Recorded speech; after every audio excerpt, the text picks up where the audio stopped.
അടുത്ത സീസണിലെ ISL തൂക്കാൻ ഒരു കൊലത്തൂക്ക് തന്നെ നടത്തിയിരിക്കുകയാണ് ചെന്നൈയിൻ FC. മാർക്കസ് മെർഗുലാഹയുടെ റിപ്പോർട്ട് പ്രകാരം സ്കോട്ടിഷ് സെന്റർ ഫോർവേഡായ ലീ ഇർവിൻ എന്ന താരത്തെ ചെന്നൈയിൻ FC സ്വന്തമാക്കാൻ പോവുകയാണ്.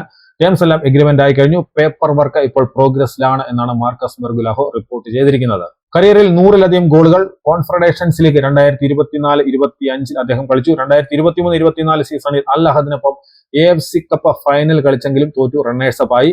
അവസാന 20 മത്സരങ്ങളിൽ 6 ഗോളുകളും 3 അസിസ്റ്റുകളുമാണ് താരം നേടിയിരിക്കുന്നത്. അങ്ങനെ കരിയറിൽ മികച്ച ഗോൾ സ്കോറിംഗ് നടത്തിയിട്ടുള്ള ഒരു താരത്തെയാണ് ചെന്നൈയിൻ FC ഇപ്പോൾ സ്വന്തമാക്കുന്നത്. 32 വയസ്സാണ് താരത്തിനുള്ളത്. അദ്ദേഹം കളിച്ച ക്ലബ്ബുകളൊക്കെ ഒന്ന് നോക്കുകയാണെങ്കിൽ സ്കോട്ട്ലൻഡിലെ മദർബൽ അർബ്രോത്ത്, കിൽമോമോക്ക്, റോസ് കൗണ്ടി, സെന്റ് മിറൻ എന്നീ ക്ലബ്ബുകൾക്ക് വേണ്ടിയൊക്കെ കളിച്ചതിന് ശേഷം ഇംഗ്ലീഷ് പ്രീമിയർ ലീഗ് ക്ലബ്ബായ ലീഡ്സ് യുണൈറ്റഡിന് കളിച്ചു. ഇംഗ്ലണ്ടിലെ തന്നെ ബെറി ഓൾഡം അത്ലറ്റിക് എന്നീ ക്ലബിന് വേണ്ടിയൊക്കെ കളിച്ചു. ഇറാൻ ക്ലബ്ബായ ട്രാക്ടർ, ഫിൻലൻഡ് ക്ലബ്ബുകളായ ഹക്ക, എജ്ജേക്കെ എന്നീ ക്ലബ്ബുകൾക്ക് വേണ്ടിയും അദ്ദേഹം കളിച്ചു. ലെബനൻ ക്ലബ്ബായ അഹദിനൊപ്പം കളിച്ചു. മാസിഡോണിയ ക്ലബ്ബായ ഗോസ്റ്റിവൻ എന്നിവയിലും അദ്ദേഹം കളിച്ചു. അവസാനമായിട്ട് ജോർദാൻ ക്ലബ്ബായ അൽ ഫൈസലി എന്ന ക്ലബിന് വേണ്ടിയാണ് കളിച്ചത്. ഈ കളിച്ച സ്ഥലങ്ങളിലൊക്കെ നിരവധി ഗോളുകളും നേടാൻ താരത്തിന് കഴിഞ്ഞിട്ടുണ്ട്.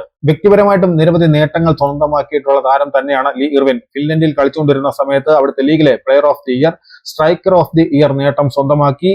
ലീഗിൽ ഏറ്റവും കൂടുതൽ ഗോൾ സ്കോർ ചെയ്ത താരവും ലീ ഇർവിൻ തന്നെയായിരുന്നു. ലെബനീസ് ഫെഡറേഷൻ കപ്പിലെ ടോപ്പ് ഗോൾ സ്കോററും ലീ ഇർവിൻ തന്നെയായിരുന്നു. അങ്ങനെ മുന്നേറ്റ നിരയിൽ ഒരു മികച്ച ഒരു അടിപൊളി താരത്തെ തന്നെയാണ് ചെന്നൈയിൻ FC സ്വന്തമാക്കിയിരിക്കുന്നത്. മധ്യതലാൽ, ന്യൂനോ റൈസ്, ഇമാനുവൽ ഇമ്യാൻഷിംബെ, നിക്കോളാസ് ടൊവാനോവിച്ച് എന്നിവരൊപ്പം ലീ ഇർവിനും ചേരുമ്പോൾ അടുത്ത തവണത്തെ ISL മികച്ച നേട്ടം ഉണ്ടാക്കാനാകുമെന്ന പ്രതീക്ഷയിൽ തന്നെയാണ് ചെന്നൈയിൻ FC ഇപ്പോൾ ഉള്ളത്.